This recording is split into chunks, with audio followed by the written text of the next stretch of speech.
13 ఏళ్ల వయసు నుంచి మీరు పబ్లిక్ లైఫ్లోనే ఉన్నారు కదా. అవును. ఎప్పుడైనా నాకు నా జీవితం కావాలి, నేను హాయిగా ఫ్రీగా ఉండే పరిస్థితులు కావాలి అని అనిపించిందా? నేనే కదా అప్పటికి ఎవరు నేను ఇలా ఉండాలి అని ఎవరు డిజైన్ చేసుకోరు.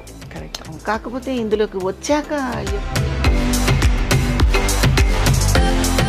మీరు ఆర్థిక పరిస్థితుల వల్ల కూడా చదువుకి ఫుల్ స్టాప్ పెట్టేసి. అవును, అది నిజమే. నాన్నగారు చిన్న సినిమా చేసి భగవంతుడు ఇచ్చిన చక్కటి రూపం. మీకు అందరూ చెప్పేవారా మంచి క్యారెక్టర్స్ వస్తాయి మీకు అని? ఆటోమేటిక్గా క్యారెక్టర్స్ వచ్చేవి. కొన్ని క్యారెక్టర్స్కి మనం అన్ఫిట్ కూడా అవుతాం. మనం చాలా బాగున్నామని అంత ఓవర్ కాన్ఫిడెన్స్ పెట్టుకోనక్కర్లేదు. అలా కూడా అయిందా? అవుతాయి. ఉదాహరణకి ఎలాంటి క్యారెక్టర్స్ మీరు చేయలేకపోయారు? కరెక్ట్గా చెప్పాలంటే మాయాబజార్ నాకు సినిమా చూపించారు నాన్నగారు. నాకు చూపించి సావిత్రి గారి క్యారెక్టర్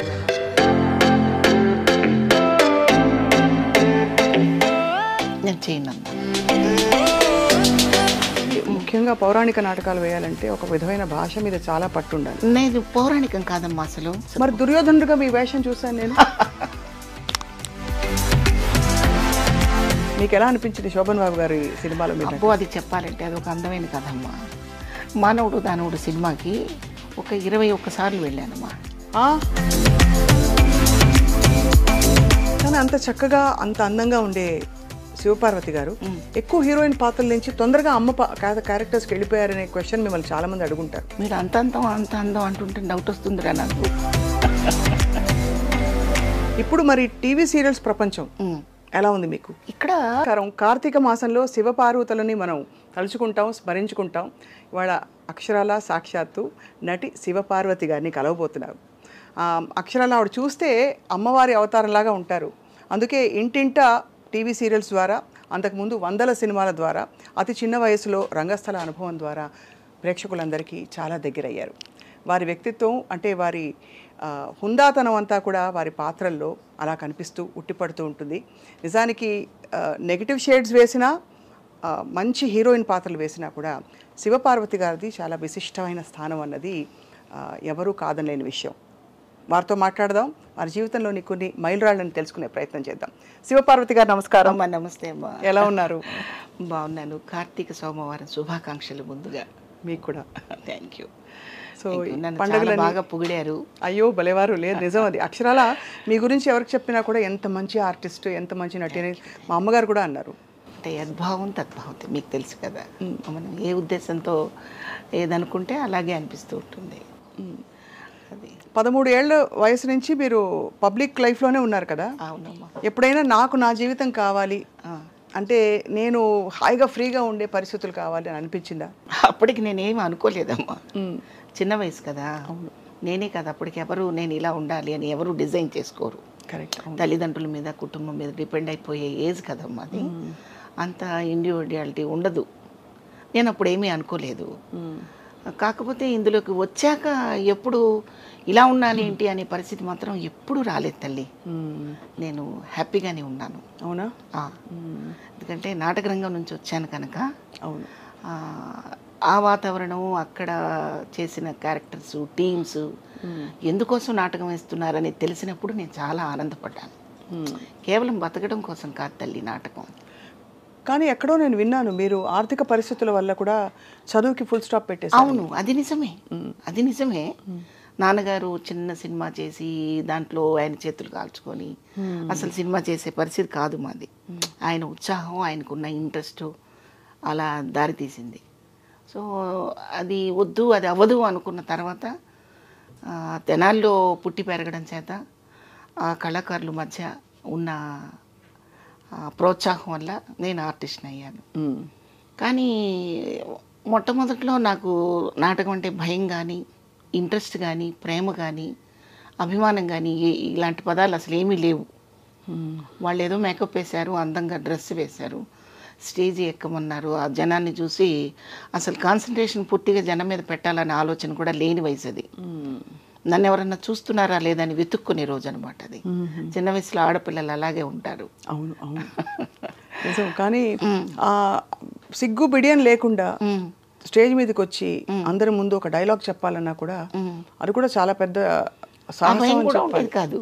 అదే చెప్తున్నాను నేను. భయం ఉండేది కాదు. అసలు నన్ను ఎవరైనా చూస్తున్నారా లేదు, చూడాలి అనే అందరూ చూడాలనే ఒక తపన తప్ప ఇంకోటి ఉండేది. లేదు. భయం లేదు.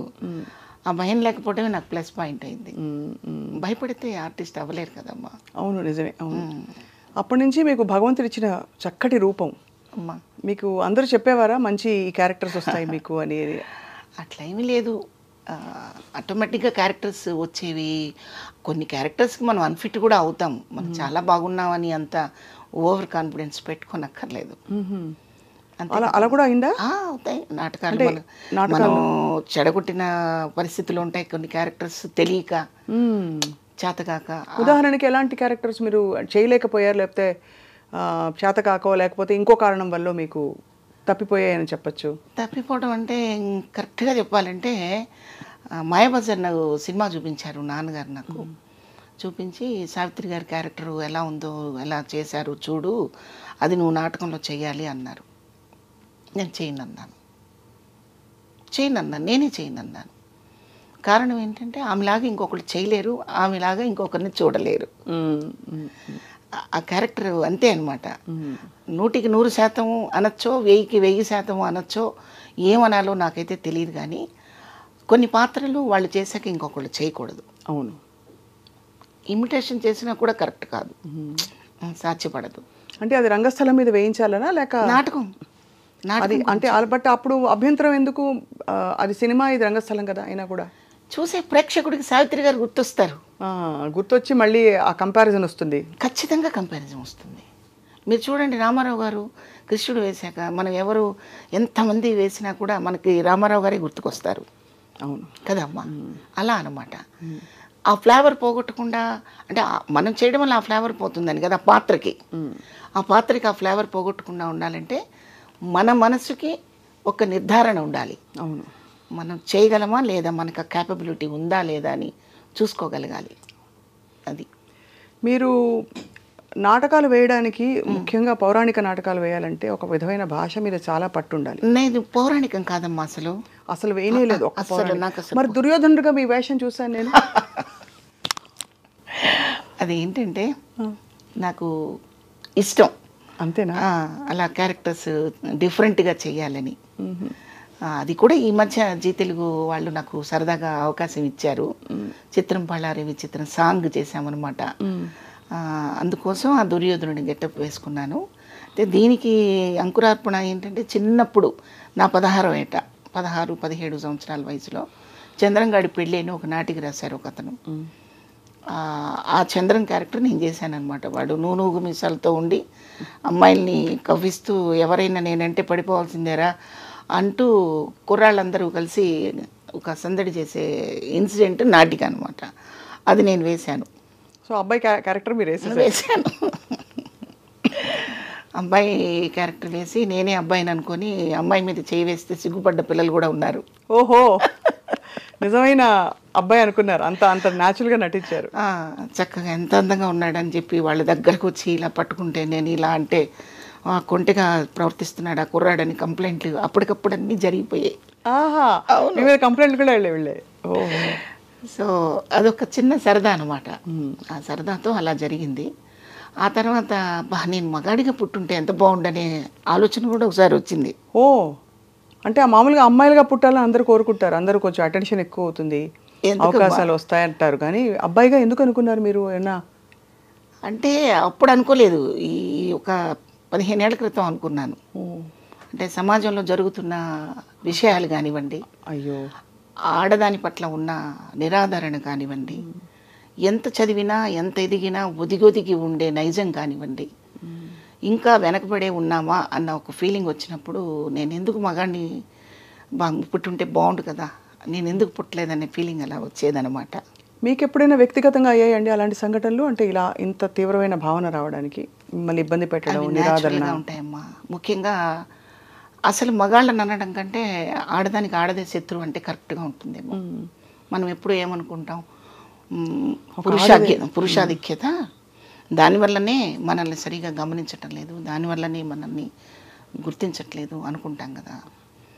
దాంతోపాటు ఆడదాని ప్రభావం కూడా మన స్త్రీ జాతి పట్ల చాలా ఉంది, ఇప్పటికీ ఉంది. మనం ఎంత చదువుకున్నా, ఎంత ఎదిగినా, ఎంత ప్రపంచం చాలా చాలా విశాలమైంది అని మనం చెప్పుకున్నా, ఈ హృదయం మాత్రం ఎక్కడ విశాలంగా ఉండటంలో ఆడదానికి. ఒక పక్కన ఆడది ఎదుగుతున్నా, ఒక ఉన్నతమైన స్థితికి వచ్చినా అది సంకుచిత భావంతో చూసే స్థితిలో ఉన్నారు తప్ప అప్రిషియేట్ చేసే స్థితిలో లేరు. అయితే అందరూ అలాగే ఉంటారా అంటే కాదు, ఎక్కువ శాతం ఉన్నారు. అయితే మన ఆడవాళ్ళలో ఐఏఎస్ ఆఫీసర్లు చదివిన వాళ్ళు ఉన్నారు. అవును. మరి పెద్ద పెద్ద పోస్టులు చేసి రాజకీయంగా కానివ్వండి, ఏదైనా కానివ్వండి దూసుకుపోయి ముందుకెళ్ళిన వాళ్ళు, మంచి పేరు తెచ్చుకున్న వాళ్ళు. అందరూ ఆ రంగంలో ఉన్న వాళ్ళందరూ మంచి పేరు తెచ్చుకోరు కదా. మంచిగా గుర్తింపు పొందిన వాళ్ళు ఎంతోమంది ఉన్నారు, మీకు తెలిసే విషయం. అలా చూసుకుంటే సంతోషంగా అనిపిస్తూ ఉంటుంది. ఒక సగటు మనిషిగా, సామాన్య స్త్రీగా చూస్తే బాధ అనిపిస్తూ ఉంటుంది. అంటే జీవితంలో సక్సెస్లు ఫెయిల్యూర్స్ రెండూ ఉంటాయి కదా తల్లి.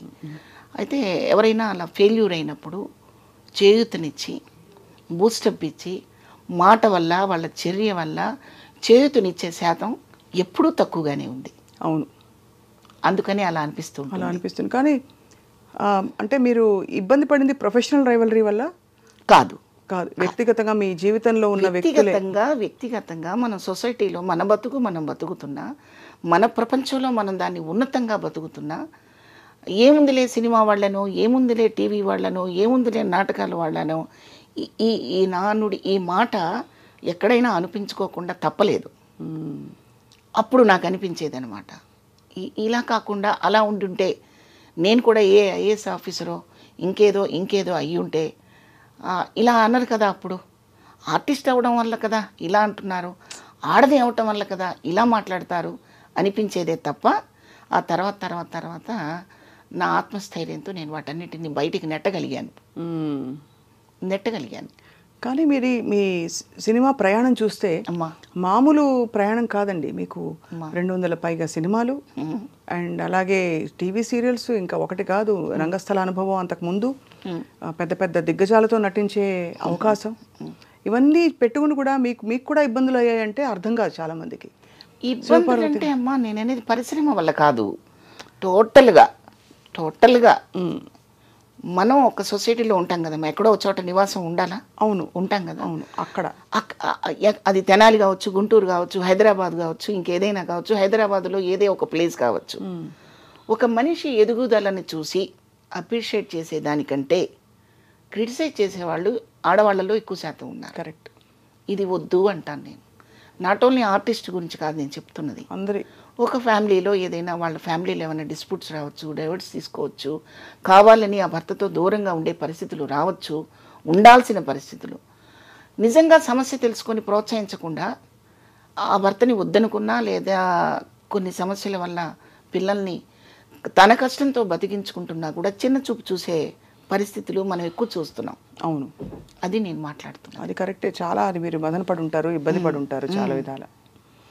కానీ ఓవరాల్గా శివపార్వతి గారు, అమ్మా మీ ప్రయాణం మీకు సంతృప్తినిచ్చిందా? సంతృప్తిగానే ఉందమ్మా, హ్యాపీగా ఉందా? ఎందుకంటే చిన్నప్పటి నుంచి నా మనస్తత్వం ఏంటంటే, మనం నడిచి వెళుతున్నప్పుడు రోడ్డంతా సాఫీగా ఎప్పుడూ ఉండదు. ఒక్కోసారి ఏవో తగులుతుంటాయి కాళ్ళకి, వాటిని నెట్టేసి వెళ్ళిపోవాలి. కానీ దాని గురించి పెద్ద భూతద్దంలో చూపించి అలవాటు లేదు నాకు. ఎవరు మీకు అండాదండ? అంటే మీరు సినిమా పరిశ్రమలోకి వచ్చాక, ఇది కొత్త పరిశ్రమ, ఇక్కడ ఎంత నాన్నగారికి ఒక సినిమా తీసిన అనుభవం ఉన్నా కూడా మీకు ఎవరు వెన్నంటే ఎవరు ఉండేవారు? మీతో కూడా ఎవరు ఉండేవారు? నాతో కూడా ఉన్నది మా అమ్మ, మా నాన్నగారే. బట్ సినిమా ఇండస్ట్రీకి వచ్చాక సంపూర్ణంగా పరుచూరి బ్రదర్స్. అవును, అది వాళ్ళు మిమ్మల్ని చూసి గుర్తించారు. సంపూర్ణంగా పరుచూరి బ్రదర్స్ వాళ్ళు నాకు తండ్రి అనుకుంటే తండ్రి, అన్న అనుకుంటే అన్న, గురువు అనుకుంటే గురువు. సంపూర్ణంగా వాళ్ళ అండదండలు, వాళ్ళ ప్రోత్సాహం అన్నీ ఉన్నాయి నాకు. ఎంటైర్ ఫ్యామిలీ వాళ్ళిద్దరు ఒకటే అని కూడా నేను చెప్పలేను. బుజ్జమ్మ గారు కానివ్వండి, పరుచూరి గోపాలకృష్ణ గారి మిస్సెస్ బుజ్జమ్మ గారు కానివ్వండి, వెంకటేశ్వరరావు గారి ఫ్యామిలీ కానివ్వండి, వాళ్ళ పిల్లలు అందరూ కూడా ఆర్టిస్టుతో పాటు నా వ్యక్తిత్వాన్ని కూడా గౌరవించగలిగిన పరిస్థితి నేను ఏర్పరచుకున్నాను. సో వాళ్ళ ప్రోత్సాహం ఎప్పుడూ ఉంది.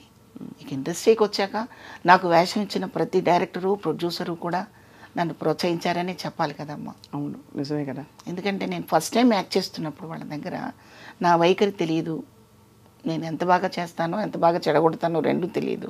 ఒక కాన్ఫిడెన్స్తో క్యారెక్టర్ ఇచ్చినప్పుడు అది ఎంకరేజ్ చేసినట్టే కదా. అది ఎర్రమల్లెలే ఫస్ట్ కదా మ్యామ్ మీది? ఎర్రమల్లెలు ఎర్రమల్లెలే. ఎర్రమల్లెలే ఫస్ట్ అవుతుంది. దాని తర్వాత సప్తపది చేశారు. సప్తపది చేశారు. అది చిన్న వేషాలు అందులో, అంటే 2 సీన్లు 3 సీన్లు ఉండే వేషాలు. కానీ మీకు మంచి గుర్తింపు వచ్చింది మాత్రం శోభన్ బాబు గారితో కలిసి సర్పయాగం సినిమా. అప్పటికి పరశుర బ్రదర్స్ వాళ్ళు పరిచయం చేయబట్టే కదా మీరు అసలు వాళ్ళు పరిచయం చేయకపోతే నేను లేనమ్మా. అసలు నేను లేను, నేను ఎవరో తెలీదు. ఇప్పుడు మీరు చెప్పే ఎర్రమల్లెలు సప్తపది కూడా నేను తెనాల్లో ఉండి నా నాటకాలు నేను వేసుకుంటూ నా బిజీలో నేను ఉండి మధ్యలో ఎప్పుడో ఒక 6 నెలలకు 1 సంవత్సరానికో వాళ్ళు పిలిస్తే ఒక వేషం వేసి రావడమే తప్ప ఫుల్ కాన్సన్ట్రేషన్ దీని మీద పెట్టింది లేదు. నేనంటూ హైదరాబాదు వచ్చి ఇక్కడే నివాసం ఉండి ఇక్కడ క్యారెక్టర్స్ చేస్తూ ఉండటం కోసం వచ్చిన అవకాశం ఇచ్చింది మాత్రం పరచూరి బ్రదర్స్. అప్పట్లో మీకు ఇంట్లో కానీ ఎక్స్టెండెడ్ పెద్ద కుటుంబాలు ఉన్నప్పుడు పెద్దలు చాలామంది ఉంటారు, పిన్నులు అత్తలు వాళ్ళందరూ ఎప్పుడు ఆపలేదా మిమ్మల్ని సినిమా ఇండస్ట్రీకి ఎందుకు మనకి అవసరం లేదు? ఆపకపోవడం కాదు, అసలు వాళ్ళకు చిన్న చూపు. ఓహో, నాటకాలు అంటే చిన్న చూపు, సినిమా అంటే ఏదో సినిమాల్లోకి వెళ్ళిపోతున్నారు, అక్కడ ఏదో జరిగిపోతుంది అనే ఒక అవును ఆ రోజుల్లో ఉండేది కూడా. ఇది 70-80 దశకాల్లో ఇంకా ఎక్కువ ఉండేదని అంటుంటారు. కాబట్టి మీ కుటుంబం ఎలాంటి కుటుంబం శివపార్వతి గారు? బాగా ట్రెడిషనల్గా ఉండేవారా లేక కొంచెం అభ్యుదయ భావజాలం ఉండేవాళ్ళ? అలా ఏం కాదు. అమ్మ అన్ఎడ్యుకేటెడ్, అమ్మకు అసలు ఏమీ తెలియదు. నాన్న చదువుకున్నారు, నాన్న ఆర్టిస్టు, బాగా పాడతారు, బాగా పాడేవారు. ఆయనకి నాటకాలంటే ఇంట్రెస్ట్. అది పూర్తి ట్రెడిషన్, అంత పకడ్బందీగా అలాగా ఏమీ లేదు. ఆమెకు అసలు ప్రపంచమే తెలియదు ఆమెకి. మేము 7 పిల్లలను పుట్టామనేది ఆశ్చర్యంగా అనిపిస్తుంటుంది నాకు ఒక్కొక్కసారి అమ్మ గురించి గుర్తు చేసుకుంటే. చాలా చిన్న ఫ్యామిలీ, ఫైనాన్షియల్గా కూడా మేమేదో పెద్ద ఎదిగి అంత స్థిరంగా ఉన్న వ్యక్తులమేం కాదు. ఓ చిన్న, అంటే ఉండడానికి ఇల్లు, బతకడానికి చిన్న వనరులు ఉన్న ఫ్యామిలీయే తప్ప వెల్ సెటిల్డ్ అని చెప్పే అంత ఏం కాదు. అలా అనమాట. ఎంతమంది అక్క చెల్లెళ్ళు మీరు? ఇద్దరు.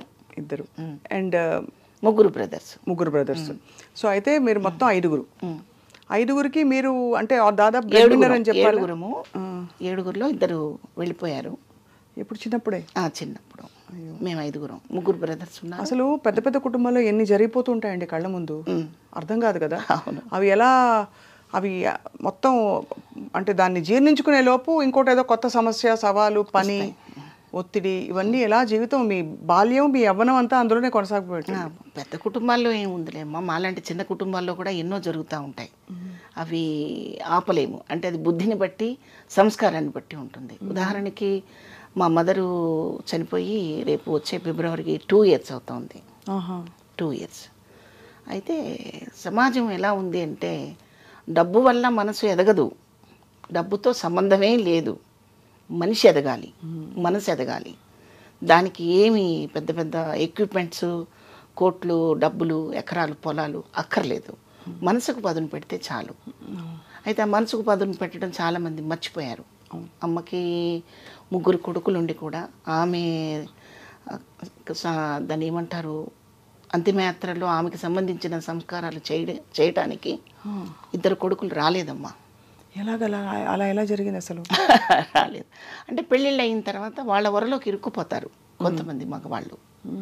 ఆవిడ పర్మిషన్ ఇవ్వలేదని మా మదర్కి ఆ కార్యక్రమాలు చేయలేదు. నా లాస్ట్ దూరంగా ఉంటారా వాళ్ళు బాగా? అంటే అమ్మ బుచ్చిరెడ్డిపాలెంలో ఉంటారు, మా సిస్టర్ అక్కడ ఉంది, అక్కడ నా దగ్గర ఉండేవారు. అమ్మ బ్రదర్స్ రాని బ్రదర్స్ ఎక్కడ ఉంటారు? ఇక్కడ హైదరాబాద్లో ఉంటాడు ఒక బ్రదరు. ఇక్కడి నుంచి రావడానికి కూడా ఇబ్బందా? ఇబ్బంది. వాళ్ళు ఏదో ఇతర దేశాల్లో ఉన్నట్టు. ఇతర దేశాల్లో ఉన్న ఈ మధ్య వస్తున్నారు అందరూ, కానీ ఇక్కడే ఉండి రాకపోవడం అనేది చాలా ఆశ్చర్యం. వచ్చారు, కార్యక్రమాలు చేయడానికి వాళ్ళకి సమయం సరిపోదు. అంటే ఇప్పుడు 9 రోజులు కార్యక్రమం చేయాలి కదమ్మా, 13 రోజులు. మనిషి చనిపోయిన దగ్గర నుంచి 13 రోజులు ఆ కార్యక్రమం కొడుకులు చేయాలి కదా. ఆ కార్యక్రమం చేయడానికి ఇన్ని రోజులు ఇక్కడ ఉండలేము అని చెప్పి ఆగిపోయాడు ఒకడు, మా లాస్ట్ బ్రదరు. అమ్మకి వాడంటేనే ప్రాణం, వాడంటే పంచప్రాణాలు, అలా కొట్టుకులాడుతుండేది. అయితే ఈ విషయం నేను ఎందుకు చెప్తున్నానంటే నా మీద సింపతి చూపించుకోవడానికి, లేకపోతే నా ఫ్యామిలీలో ఇంత జరిగిందని చెప్పడానికి కాదమ్మా. ఇవాళ సమాజంలో 90% అలాగే ఉన్నారు. 90% తల్లిదండ్రుల పట్ల అలాగే ఉన్నారు. అలా ఉండకూడదు. అది తప్పు, అది ద్రోహం. బయటకు వచ్చేటప్పుడు మనం చక్కగా నీట్గా అలంకరించుకొని చాలా ఖరీదైన మనుషుల్లా తిరిగినంత మాత్రాన ఖరీదు అవరు. ఖరీదైన పనులు చేయాలి, విలువిచ్చే పనులు చేయాలి, మన విలువను పోగొట్టుకోకూడని పనులు చేయాలి. మన మోరల్స్, మన కుటుంబ సంబంధాలు, బంధాలు, అనుబంధాలు ఇవన్నీ ఎప్పుడు పదిలంగా కాపాడుకోవాలి. ఒకరి కోసం కాదు, మన కోసం కదా అమ్మా. అందుకు నేను ఈ విషయాన్ని మీకు రివీల్ చేశాను. లేదు, చాలా బాధాకరమైన విషయమే. ఒక సోదరిగా మీరు, అమ్మకి కూతురుగా, అలాగే ఈ అన్నలే కదా మీకు ఇద్దరికి? తమ్ముళ్ళకి అక్కగా మీరు చాలా బాధపడి ఉంటారు. మరి దెబ్బలాడారా వాళ్ళతో? ఎందుకు రాలేదని? ఎందుకు చేయలేదు? అందరూ వచ్చారు. అదే ఎందుకు రాలేదంటే ఆ కార్యక్రమాలకి ఎందుకు ఉండలేకపోయారు? వాళ్ళకి టైం లేదు. ఇప్పుడైతే గబగబా చేసేసి వెళ్ళిపోతాం, కానీ ఓ 13 రోజులు ఇక్కడే కూర్చోవాలంటే కుదరదు. వాళ్ళ ఆవిడ పర్మిషన్ ఇవ్వాలి, వాడి మనసుకు ఒప్పుకోవాలి, వాడికి టైం కుదరాలి, అలా అన్నమాట. పాపం లాస్ట్ మినిట్ వరకు అమ్మ వాడి కోసం అలమటించింది, అది నాకు తెలుసు. ఇంకా నేనైతే ఇంకొక 5 నిమిషాల్లో మరి ఇది ఎవరితో చేయించాలి? పెద్ద కొడుకు చేయటం లేదు, చిన్న కొడుకు చేయట్లేదు, మధ్యలో ఇంకో తమ్ముడు ఉన్నాడు, రెండో తమ్ముడు, మా తమ్ముడు. వాడు కూడా కాదు అంటే వాడు ఒంగోలులో ఉంటాడు. మా బంధువులందరూ 200 మంది ఫ్యామిలీస్ ఒంగోలులో ఉన్నారు. ఒకవేళ వాడు కూడా కొంచెం కొద్దిగా అడుగు వెనక్కి వేస్తే హైదరాబాద్ తెచ్చుకొని జమున గారి కూతురులాగా నేను కూడా మా అమ్మకు అలా చేద్దాం అనుకున్నాను. అయితే అవకాశం నాకు ఇవ్వకుండా వాడు చేసేసుకున్నాడు. అదొకటి సంతోషం. అలా అనమాట. చాలా భారాన్ని మీరు చిన్నప్పటి నుంచి ఇలా చాలా విషయాలు మింగేసి ఉంటారు ఎక్కడికక్కడ. మీరు తప్పదమ్మా, జీవితంలో ఎప్పుడు వడ్డించిన విస్తరి కాదు జీవితం. విస్తరి సరిగా వేసుకోవాలి, దాంట్లో వడ్డించుకోవాల్సిన వస్తువులు కూడా జాగ్రత్తగా వడ్డించుకోవాలి. అన్నీ కలిపి కొప్పేసాం అనుకోండి, మనకు ఆకలి వేయదు. జీవితం కూడా అంతే కదా తల్లి. అవును. అట్లాగే నేను చెప్పేది నా కష్టం గురించి నేను చెప్పట్లేదు సుమా.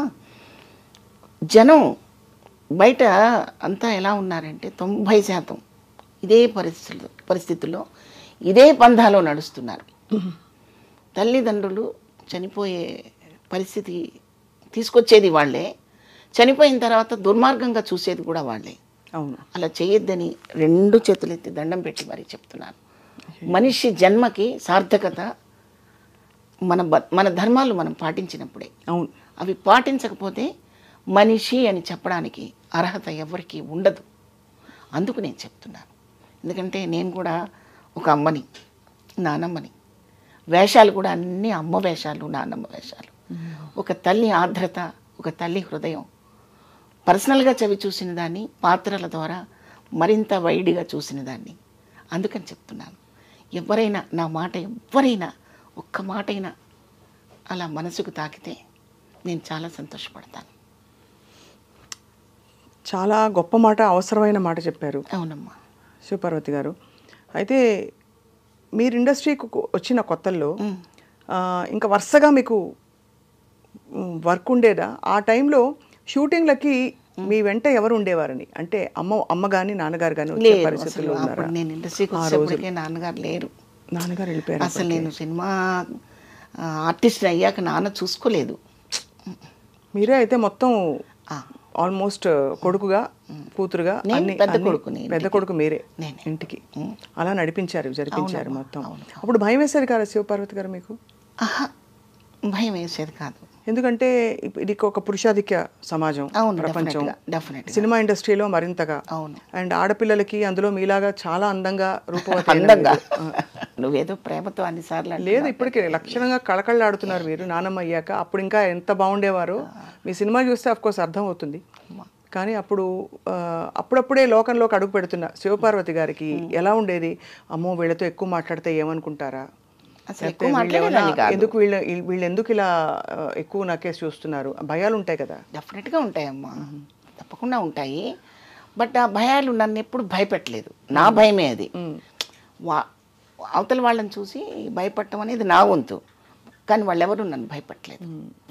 వాళ్ళకి తెలుసమ్మా ఎవరి దగ్గర ఎలా ఉండాలో అని తెలిస్తేనే వాళ్ళంత పెద్ద పెద్ద ప్రొడ్యూసర్స్ అయ్యారు, లెజెండ్స్ అయ్యారు, పెద్ద సినిమాలు చేయగలిగారు, కొన్ని వందల మందికి, వేల మందికి ఉపాధి వాళ్ళే కాగలిగారు. కరెక్ట్. అవును. పనికిమాల విషయాల మీద మనసు పెట్టుంటే వాళ్ళంత పెద్దవాళ్ళు అవ్వరమ్మా అవును. అని నా నమ్మకం. అది చాలామంది ఇది విశ్వసించరు, నమ్మరు. నా నోటితో నేను చెప్పే మాటని ఆవిడ అలాగే చెప్తుంది, ఇక్కడ ఏం ప్రాబ్లం లేదని అదే ఉట్టి మాటలు అనుకుంటారు. కాదమ్మా, నిజమైన మాటలు. నేను అవకాశం ఇస్తే మీరు వేరే టాపిక్ మాట్లాడతారు కదా అమ్మా. అంటే మీరంటే మీరు కాదు, ఎవరైనా ఎదుట ఉన్న వ్యక్తి అవకాశం మనం ఇచ్చినప్పుడు వేరే టాపిక్ మాట్లాడతారు. అవకాశం నేను ఇవ్వనంతకాలం మాట్లాడరనేది నా ఉద్దేశం. మీరు అర్థం చేసుకోండి. అర్థమైంది. అంటే మీరు జరిగిన విషయాలు, మనం వినే విషయాలు కూడా అవతల వాళ్ళు అవకాశం ఇవ్వబట్టే చాలా విషయాలు జరుగుతాయి అంటున్నారు, అంతే కదా? ఆ అవకాశం వాళ్ళు మంచి వాళ్ళు చెడ్డవాళ్ళు కాదని నేను అంటలా. అది కాదు, సమాజంలో ప్రతి మనిషిలో మంచి చెడు రెండూ ఉంటాయి. అవును. ఇప్పుడు ఒక పర్స్ పడిపోయింది అనుకోండి రోడ్డు మీద, ఫస్ట్ మనం పర్స్ తీస్తాం. అవును. అందులో వాల్యుబుల్స్ చాలా ఉంటాయి, ఏటీఎం కార్డులు, డబ్బులు అన్నీ ఉంటాయి. సంస్కారవంతుడు ఏం చేస్తాడు, వీడి నెంబర్ ఏమన్నా ఉందా అని చూసి, బాబు ఈ పర్స్ పోయింది బాబు, ఈ నెంబర్ ఈ పర్స్ మీదే అని చెప్తాడు. కాకపోతే వేరే మనిషి అనుకోండి, ఆ నెంబర్ మాత్రం తీసి తొంగలో తొక్కేసి మిగతావన్నీ తీసి జేబులు వేసుకుంటాడు. ఇప్పుడు తప్పెవరిదంటారు అమ్ముడు? అంతే కదా, చెప్పండి. అంత బలమైందే అవకాశం కూడా. ఇప్పుడు కాకపోతే 10 అవకాశాలు రావచ్చు, 9 పోయి 1 రావచ్చు, పోతాయి.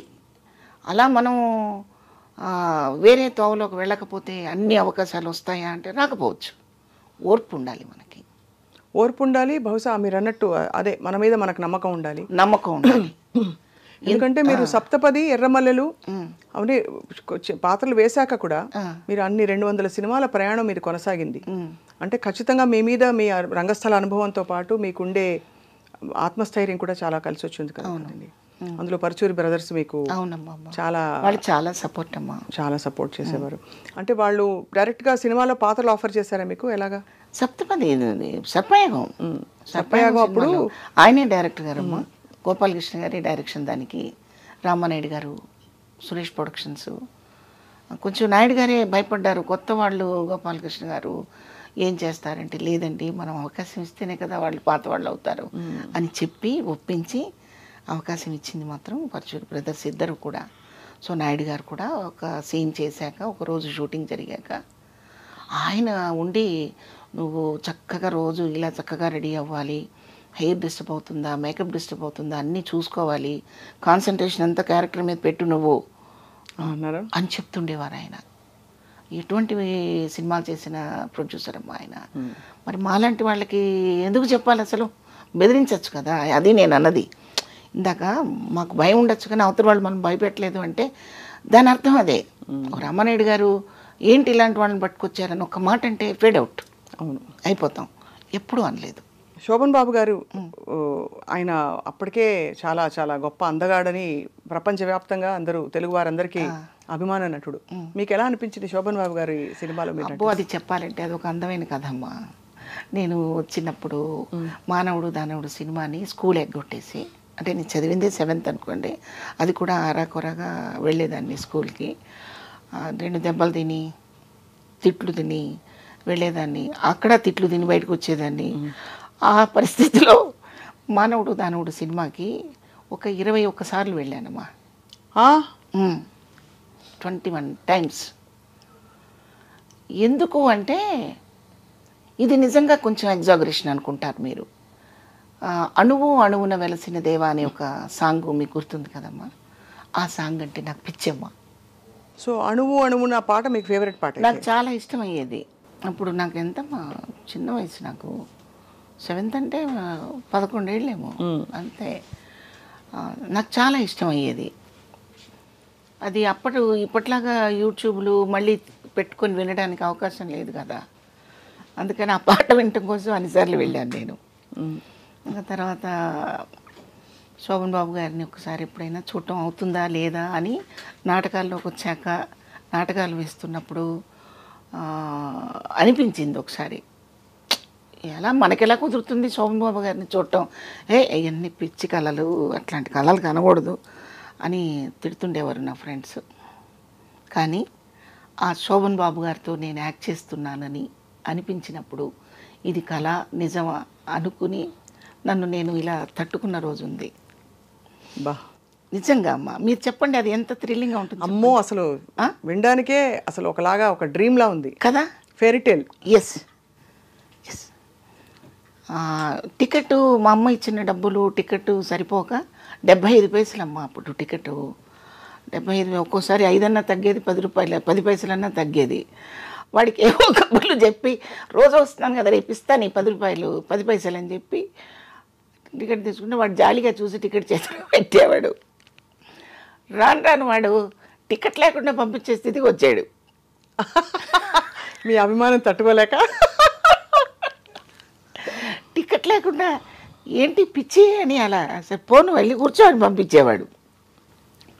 ఆ చేతిలో 4 వేరుశెనక్కాయలు నువ్వుండ్లో పెట్టుకొని అది చూస్తూ ఆ సాంగ్ వచ్చేటప్పుడు మాత్రం ఈ లంగాకి ఈ తడంతా తుడిచేసుకొని అక్కడ జరుగుతుంటే ఇలా కళ్ళొత్తుకొని ఏడ్చేదాన్ని. ఆ ఫీల్ ఏంటో తెలిసేది కాదు. అలాంటి నేను శోభన్ బాబు గారిని ఇలా ఇంత డిస్టెన్స్లో చూసినప్పుడు ఆయనతో పాటు నేను యాక్ట్ చేస్తున్నప్పుడు ఎలా ఉంటుందమ్మా చెప్పండి. థ్రిల్లింగ్ థ్రిల్లింగ్ థ్రిల్లింగ్ అలా అనమాట. సో ఫస్ట్ డైలాగ్ ఏంటి మీరు శోభన్ బాబు గారితో? ఫస్ట్ డైలాగు ఇక్కడ ఈ చెస్ట్ హాస్పిటల్ ఉంది కదమ్మా ఈఎస్ఐ దగ్గర, ఆ హాస్పిటల్లో ఆ షార్ట్ పెట్టడం కూడా నా టైంకి అది బ్యాడ్ అనుకోవాలో గుడ్ అనుకోవాలో నాకు తెలియదు. చక్కగా ఇలా కెమెరా స్టాండ్ చేసి పెట్టి చెప్పిన కాదు. ఈ ఒక స్టేర్ కేసు నుంచి ఎక్కి ఆ స్టేర్ కేసు నుంచి దిగి ఆయన్ని ట్రేస్ చేసి పట్టుకొని నా బిడ్డని మీరు ఎలాగైనా బతికించాలి డాక్టర్ గారు, ఎన్ని కోట్లైనా పర్వాలేదని చెప్పి మీ కాళ్ళు పట్టుకుంటానని పరిగెడుతూ చెప్పే డైలాగ్ అది. ఆ డైలాగ్ నేను ఎక్కడో ఆగిపోతున్నాను ప్రతిసారి. ఆగిపోతుంటే అన్ని లైట్లన్నీ ఆపేశారు. నాకు టెన్షన్ వచ్చేసింది. ఆయన దగ్గరికి పిలిచి ఇలా షోల్డర్ మీద చెయ్యి వేసి, ఏది ఫ్రీగా ఇచ్చిన టికెట్తో సహా నేను వెళ్ళి చూసి వచ్చిన శివపార్వతిని ఆయన ఇలాగా షోల్డర్ మీద చెయ్యి వేసి, ఎందుకు టెన్షన్ పడుతున్నామ్మా నువ్వు అన్నారు.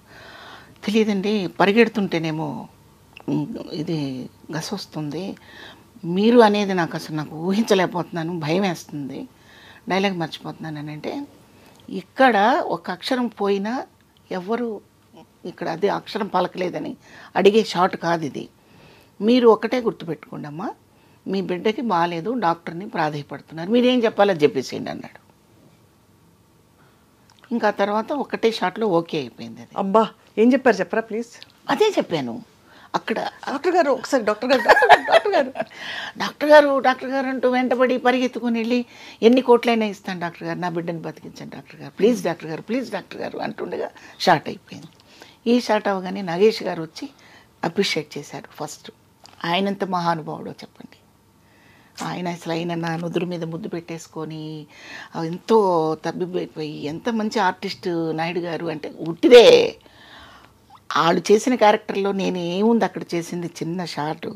ఇది నేను ఎందుకు చెప్తున్నానంటే, ఒక మొక్క ఎదగడానికి రోజు నీరు పోయటము, దాన్ని కాపాడటం ఎంత పదిలంగా మనం చూస్తామో, ఒక ఆర్టిస్ట్ ఎదుగుదలకి అటువంటి మహానుభావులందరూ కూడా చక్కగా వాళ్ళ ప్రోత్సాహాన్ని అందించి ఒక్కొక్క మెట్టు ఎక్కించడానికి దోహదపడతాయన్నమాట. అటు ఒకటి నాయుడు గారు విసుక్కున్నా, శోభన్ బాబు గారు విసుక్కున్నా, గోపాలకృష్ణ గారు విసుక్కున్నా ఇలా కొంచెం ఇదైపోయారు, అయిపోతాం. నాగేష్ గారు ఎక్కడండి ఇది తలకాయ నొప్పి, ఇంత పెద్ద షార్ట్ పోయిందండి, కంపైపోయింది అని అంటే నేను ఎప్పుడో వెళ్ళిపోయేదాన్ని తెనాలి. నేను అందుకని వాళ్ళని ఇప్పుడు గుర్తు చేసుకుంటున్నాను. నిజంగా మహానుభావులు వాళ్ళు. మాతో పాటు పక్కన ఆర్టిస్ట్ కూడా పంచభక్ష పరమన్నాలు తినాలని కోరిక గోపాలకృష్ణ గారికి రావటం, పరచూరు బ్రదర్స్కి. ఆ కోరికని ఒక రామానాయుడు గారు, దాసరి గారు, నారాయణమూర్తి గారు, ఎంతోమంది గొప్ప గొప్ప డైరెక్టర్స్, ఆర్టిస్టులు వీళ్ళందరూ కూడా గమనికతో ఉండడం అనేది చాలా గొప్ప విషయం. వెరీ గుడ్ ప్లాట్ఫామ్ అనమాట అది మాకప్పుడు. చాలా బ్యూటిఫుల్. అంటే మీకు అన్నీ అమరినట్టు భగవంతుడి నిర్ణయం అంటారా ఇవన్నీ? ఖచ్చితంగా అమ్మా. అంటే అంత నమ్ముతారా మీరు? నమ్ముతానమ్మా, బాగా నమ్ముతాను, బాగా నమ్ముతాను. మనం చేసే పనులు మనకెప్పుడు మనల్ని బ్లెస్ చేస్తాయమ్మా. కాకపోతే మీలాగా ఎదురుకుండా నాకు ఇలా దేవుడు కనిపించకపోవచ్చు, మీతో ఏదో మంచి పని మాత్రం నాకు చేయిస్తాడు.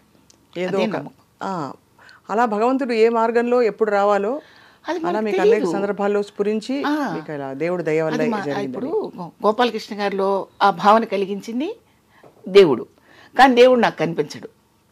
అంతే కదా. ఒక స్టేజ్ ఆర్టిస్టులు వీళ్ళు 30 మంది ఆర్టిస్టుని సెలెక్ట్ చేసుకున్నారమ్మ అప్పుడు వాళ్ళు. వీళ్ళందరూ తెలంగాణ శకుంతల, నేను, రఘునాథ్ రెడ్డి, జయప్రకాష్ రెడ్డి, చింతన్ దేవనాథ్ గారు అని ఇంకొక ఆర్టిస్ట్ ఉన్నారు. కొంతమంది బయటకు రాలేకపోయారు, కొంతమంది అదృష్టవశాత్తు చేసుకున్నారు. నేను ఈ రోజుకి మీ కంటికి కనపడుతున్నానంటే నిజంగా వాళ్ళు ఇచ్చిన బ్లెస్సింగ్స్ ఎంత గొప్పవి అనేది నేను ఇక్కడ చెప్పాలి. అట్లా. కానీ అంత చక్కగా అంత అందంగా ఉండే శివపార్వతి గారు ఎక్కువ హీరోయిన్ పాత్రల నుంచి తొందరగా అమ్మ క్యారెక్టర్స్కి వెళ్ళిపోయారనే క్వశ్చన్ మిమ్మల్ని చాలామంది అడుగుంటారు. మీరు అంత అందం అంటుంటే డౌట్ వస్తుందిరా నాకు. ఎందుకంటే ఆ రోజుల్లో కావాల్సిన దేవిక గారిలా ఉంటారు మీరని చాలామంది చెప్పుంటారు మీకు. గురుగారే చెప్పారు. గోపాలకృష్ణ గారి మిస్సెస్ ఇంట్లో అందరూ వాళ్ళందరూ అలా అనుకుని నన్ను సెలెక్ట్ చేశారు. అంటే అప్పట్లో తెలుగు అమ్మాయి చక్కగా పొందిగ్గా ఉండే అమ్మాయి అంటే ఆ లక్షణాలన్నీ మీలో ఉన్నాయి. ఎందువల్ల అమ్మ క్యారెక్టర్స్కి వెళ్ళిపోయారు తర్వాత? క్యారెక్టర్స్ రోల్స్ ఎందుకు వచ్చాయి మీకు హీరోయిన్ క్యారెక్టర్స్ తర్వాత? ఆ రోల్స్ అంటే నాకు పర్చుల గోపాలకృష్ణ గారు నాకు ఫస్ట్ డేనే నాకు బ్రెయిన్ వాష్ చేశారు. నువ్వు ఇష్టంగా చేస్తున్నావు ఈ క్యారెక్టర్ అని ఓ రోజు కోపడ్డారు. అంటే నేను హీరోయిన్గా చేశాను కదా గురువుగారు అని ఒకరోజు నసగడం జరిగింది సెట్లో. చాలా పొరపాటు పడుతున్నావు నువ్వు, ఒకసారి మదర్ క్యారెక్టర్ వేస్తే నువ్వు ఉన్నంత వరకు వేయచ్చు వేషాలు. హీరోయిన్ అంటే కొంతకాలం చేసి తర్వాత ఫేడ్ అవుట్ అయిపోతావు. ఆ తర్వాత రీఎంట్రీలు గోళ గందరగోళం ఉంటాయి. ఏది ఒక స్టాండర్డ్ వచ్చిన హీరోయిన్ అయితే మళ్ళీ ఆ స్టాండర్డ్ రాకుండా 2 సినిమాలు చేసి పక్కెళ్ళిపోయావు అనుకో ఎవరు పట్టించుకోరు. కాబట్టి ఈ రూట్ బెటర్ అని చెప్పారు. ఇది బెటరు, నువ్వు చక్కగా వేయి. నీకు ఇప్పుడు 29-30 సంవత్సరాలు, అంటే ఇప్పుడు ఈ పరిస్థితికి నేను వచ్చి 30 years అయిపోతుందమ్మా. అంటే 30 years బ్యాక్ సంగతి నేను చెప్తున్నాను. సో నీకు ఎంతో స్పాన్ ఉంది, చక్కగా చేసుకోవచ్చు అని చెప్పినప్పుడు నాకు నిజమే అనిపించింది. నేను ఆ నాటిక పరచూరి రఘుబాబు స్మారక కళా పరిషత్కి నేను అప్లై చేసిన నాటికి కూడా ఒక retired school master wife character ఇది నా క్యారెక్టరు. పిల్లలు మోసం చేసి తల్లిదండ్రుల్ని చీట్ చేసిన పాత్రలు మావి నేను చేసిన నాటికలో. సో ఆ క్యారెక్టర్ కోసం తల్లి ఇలా ఉండాలి, ఈ చీర కట్టుకోవాలి, ఇట్లాగే నడవాలి, ఇంతే మాట్లాడాలి, ఇంతే సౌండ్లో మాట్లాడాలి అని గిరిగీసుకొని ఆ క్యారెక్టర్ని తయారు చేసుకోవడం జరిగిందనమాట. సో ఆ క్యారెక్టర్ ఆయనకి బాగా నచ్చింది గోపాలకృష్ణ గారికి. సో అలా రూట్ పడింది. అదృష్టవశాత్తు నా క్యారెక్టర్లు కూడా అవే వచ్చాయి. కాకపోతే విలను కాంట్రాస్ట్ క్యారెక్టర్స్ అవి కూడా నేను చేశాను. అది కూడా లక్కే. మీకు బాగా పేరు తెచ్చిన క్యారెక్టర్ ఏది అని అంటే మీ దృష్టిలో ఏదండి?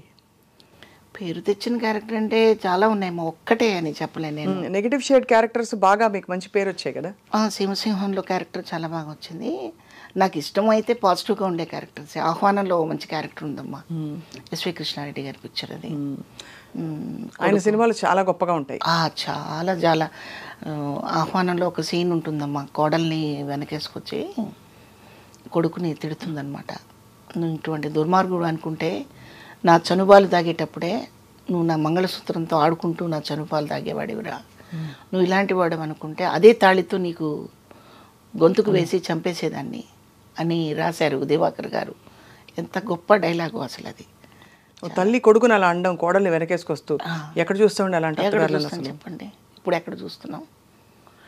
ఇందాక నేను మీకు అదే చెప్పింది, అత్తలవగానే వేరేగా అయిపోతారు వాళ్ళు వాళ్ళు వాళ్ళు కూడా ఒక తల్లి అన్న విషయం మర్చిపోతారు. ఈ స్టేజ్ ఒక స్టేజ్ దాటగానే వాళ్ళ పాత్రని మర్చిపోతున్నారు. అది చేయకూడదు ఆడది ఎప్పుడు. అవును, కరెక్ట్.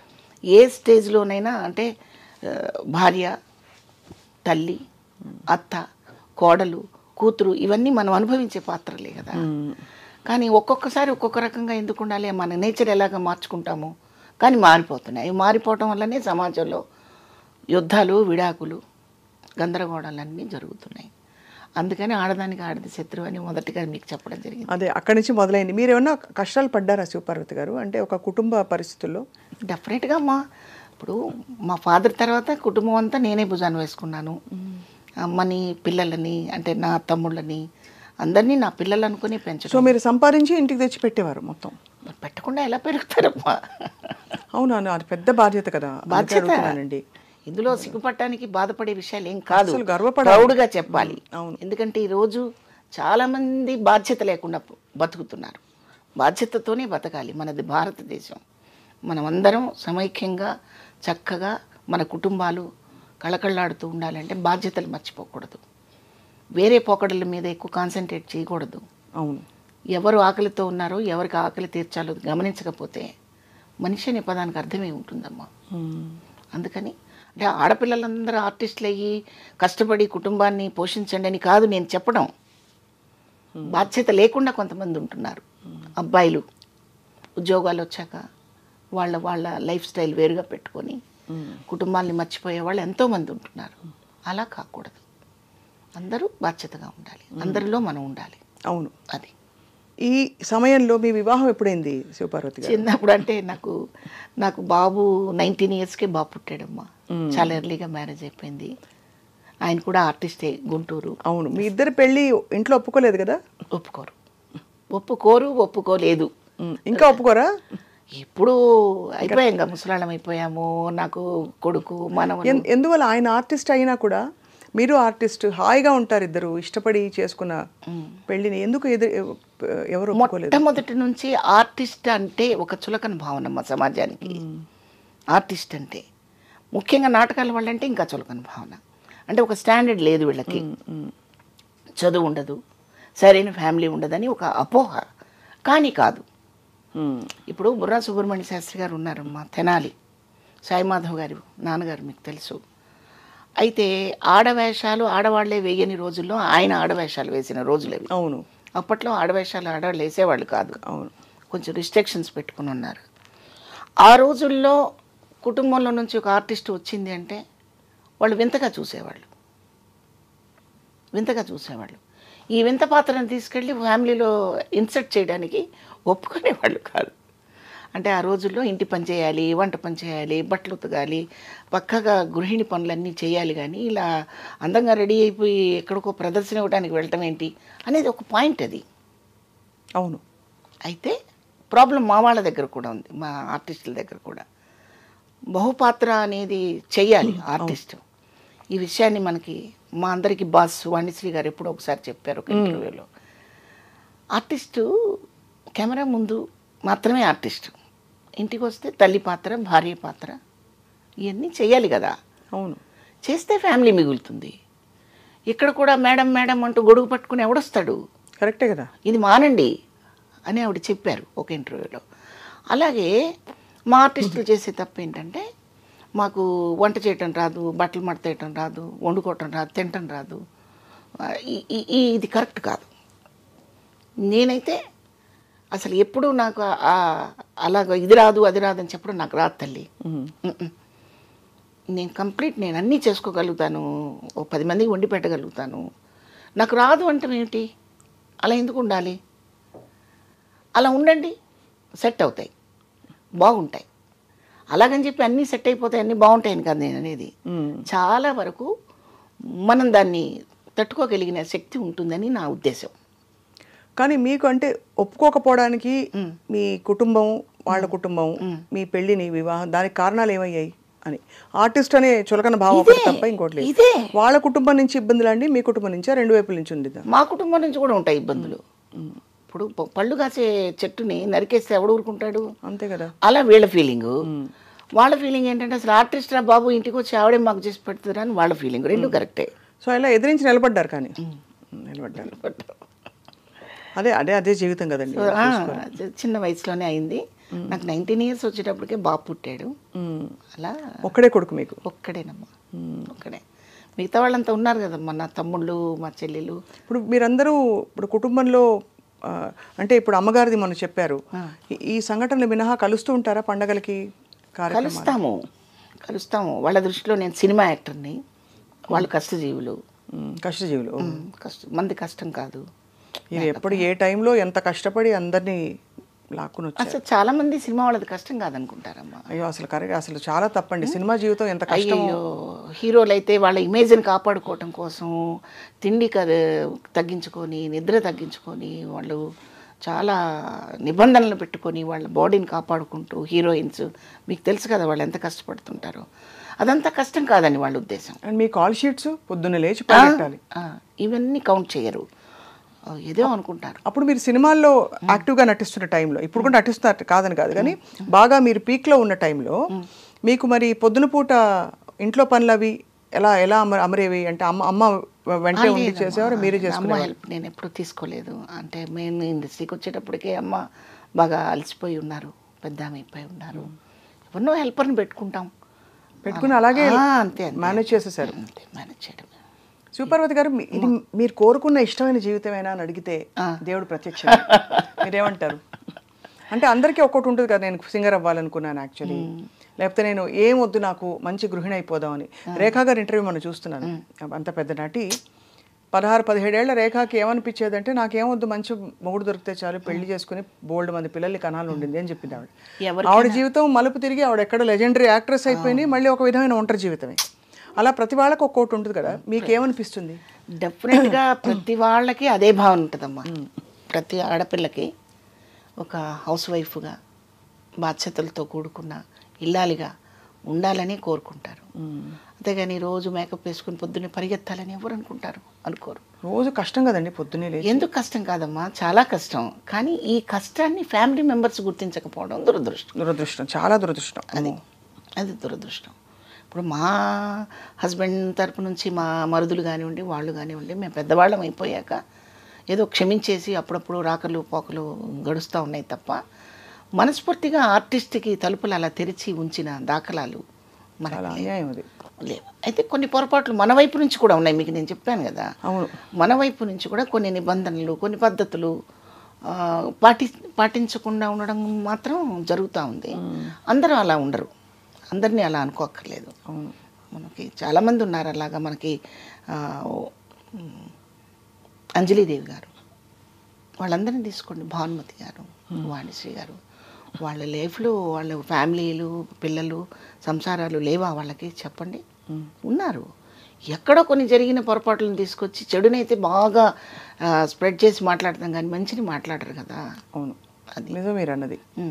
మంచిని గుర్తుపెట్టుకుంటే ఇక్కడ ఎవరెవరు ఉన్నారు, ఇక్కడ ఆర్టిస్టులు, ఈ సినిమా అనే ఇండస్ట్రీలో ఎంతమంది లెజెండ్స్ ఉన్నారు. ఒక భానుమతి గారు, ఒక కన్నాంబ గారు, సూర్యకాంతం గారు, సావిత్రి గారు, వాణిశ్రీ గారు, వాళ్ళందరూ ఇక్కడ ఎటువంటి పిల్లర్స్ నాటి వెళ్ళారు. మన హీరోలు రామారావు గారు, నాగేశ్వరరావు గారు, క్యారెక్టర్ ఆర్టిస్టులుగా వచ్చేసరికి ఎస్వి రంగారావు గారు, గుమ్మడి గారు, ఇటువంటి లెజెండ్స్ ఉన్న ఈ ఇండస్ట్రీలో నీటమ్మా నేను అసలు ఒక చిన్న ఇసుక రేణువు లాంటి దాన్ని. అంతే, ఇది నిజం.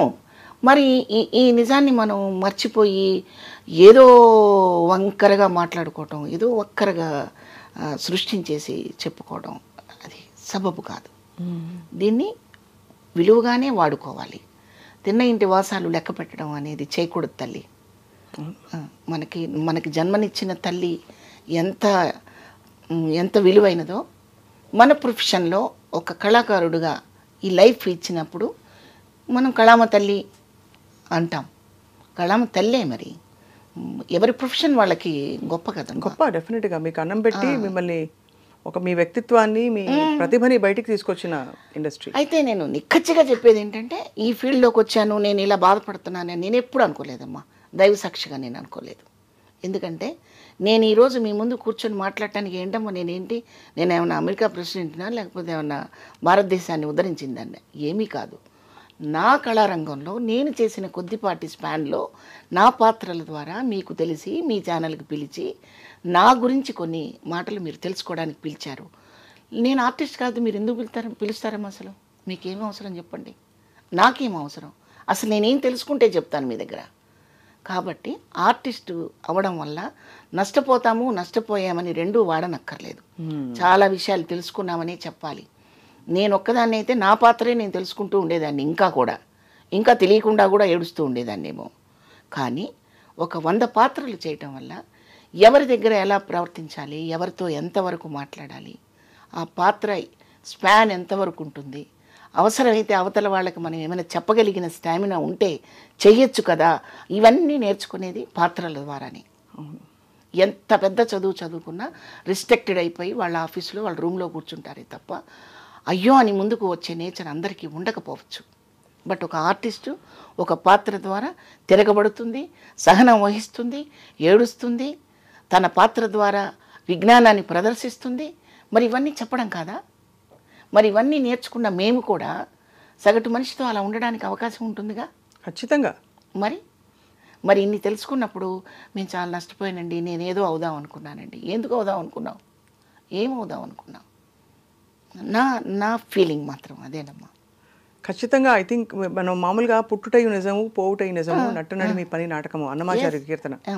అలాగా మీరు రంగస్థలం అండ్ అలాగే నటనా పరంగా నేర్చుకున్న పాత్రలు, మీ జీవితం నిజ జీవితంలో మీ పాత్రలు అక్కగా కావచ్చు, ఇంటికి పెద్ద కొడుకుగా కావచ్చు, భార్యగా, అమ్మగా, అన్నీ చాలా చక్కగా నెట్టుకుంటూ లాక్కుంటూ వచ్చారు కదా శివపార్వతి. అవునమ్మా.